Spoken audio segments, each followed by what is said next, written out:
Okay.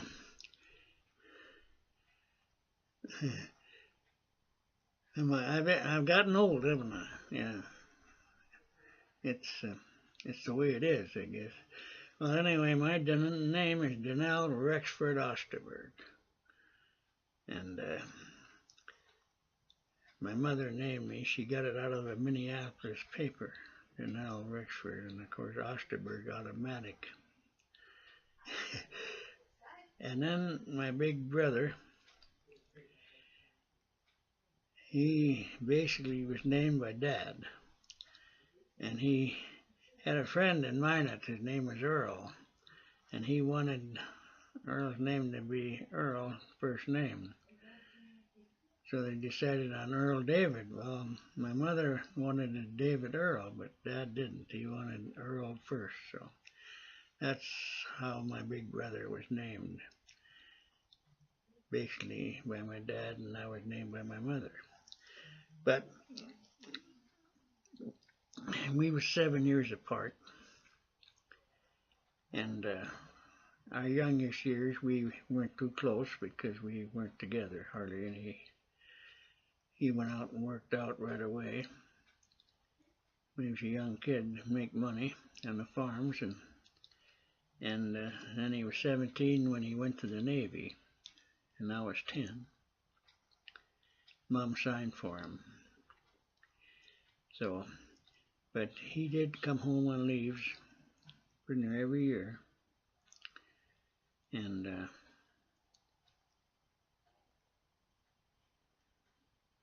we had our differences of thinking, but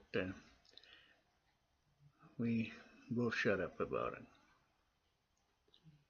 I mean, we got close to my big brother when he got done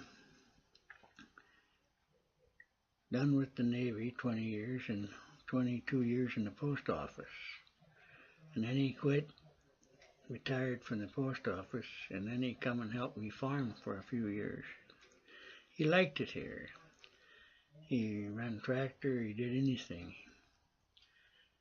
And him and I got close. We really did. We talk about our childhood and our problems with life that when we was a kid, because there was a lot of problems here when we were raised. But we got a bond, and I thank God for that. I really do, because we bonded, and we talked about the past and the present and everything else, and he always said, what the hell did you stay farming all these years for and working like you did? Oh, I said, I don't know, I didn't know any better. And I said, I just couldn't do what you did. You did well, big brother. 20 years in the Navy and 22 years in the post office, you took a lot of shit.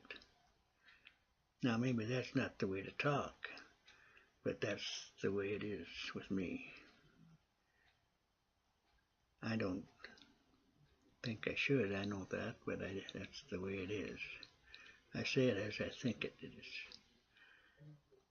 But I loved him very much on account of that bond them years.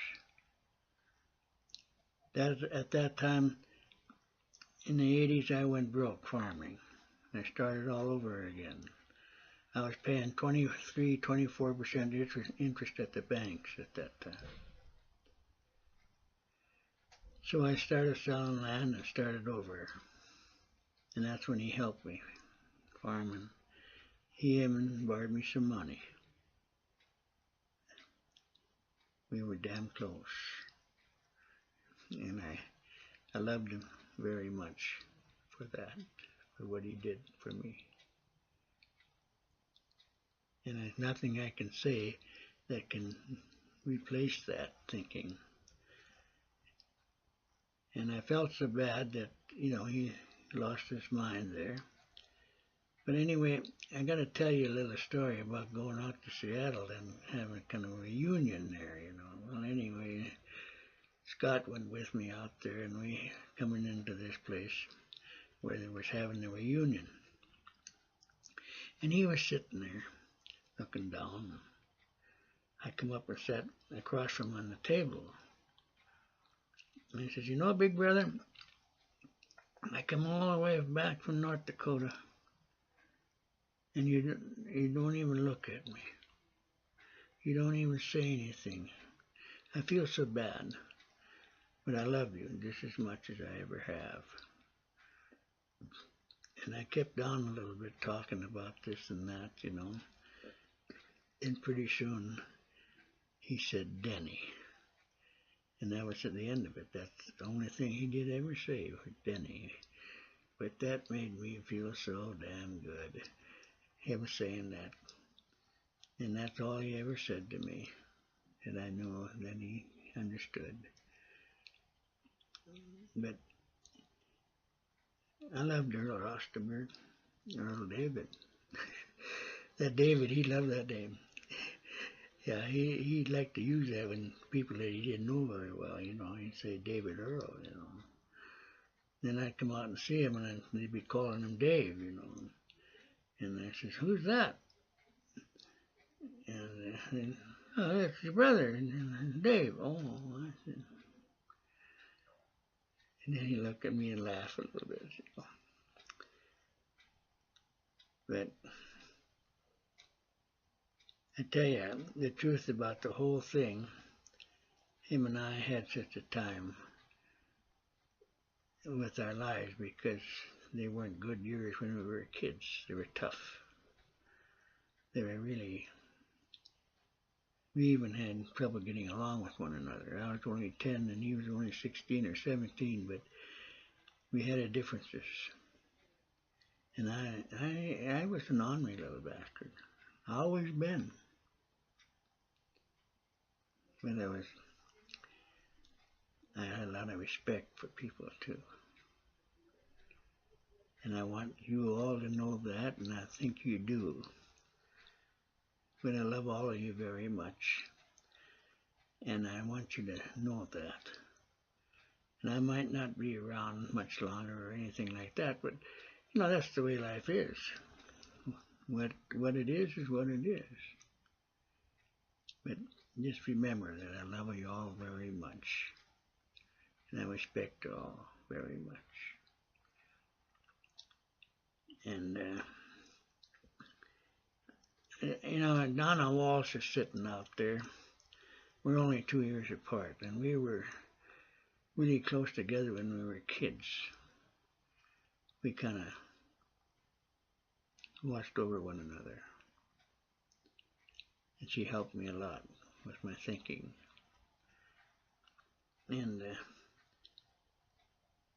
I'm not picking any certain person out.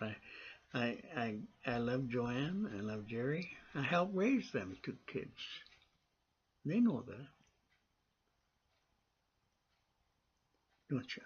Yeah. But that's nothing wrong with that. I enjoyed doing that. I liked it. You know, I talked my wife into 7 kids. She didn't want any. I don't know. But anyway, I loved kids. I always did. I always wanted a big family, and I had a good family, and I had still a good family. They're hard to raise, some of them, but look at myself.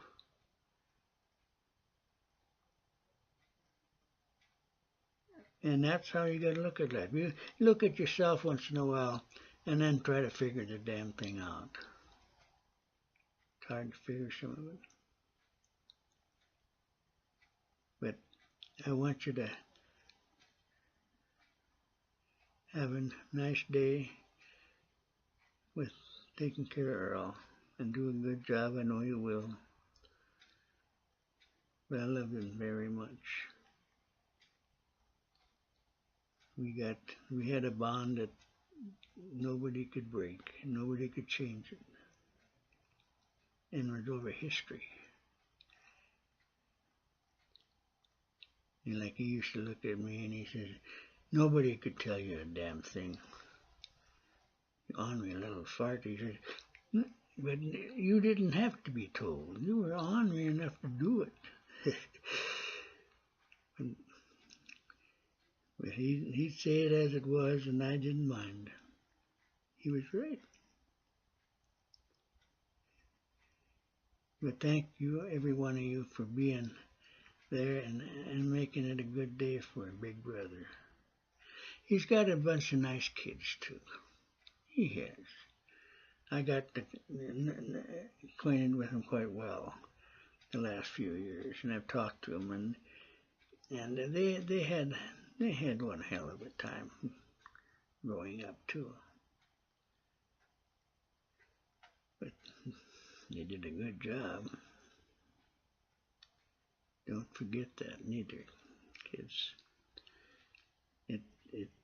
It wasn't all easy for you, so don't forget that. Remember, I understand, every one of you. And then all Donna and John Walsh's kids, what the hell was there, 9 of them? I know them all. John and I were close friends. We were. And Donna knows that too. Donna and I have a bond that you can't buy it. You can't, it's just the way it was. Wasn't it right, Donna? Yeah. No.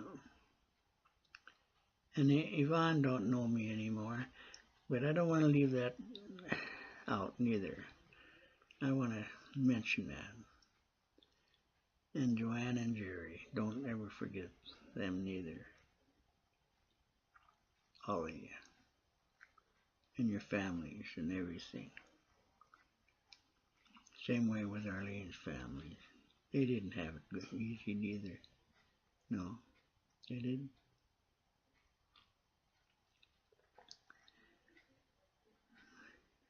Now, I don't have no more to say, but I respect every damn one of you, and I love you all, and what'll be will be. Don't ever forget that.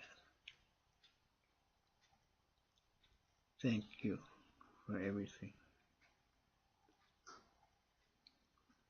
Take care of yourselves. Goodbye.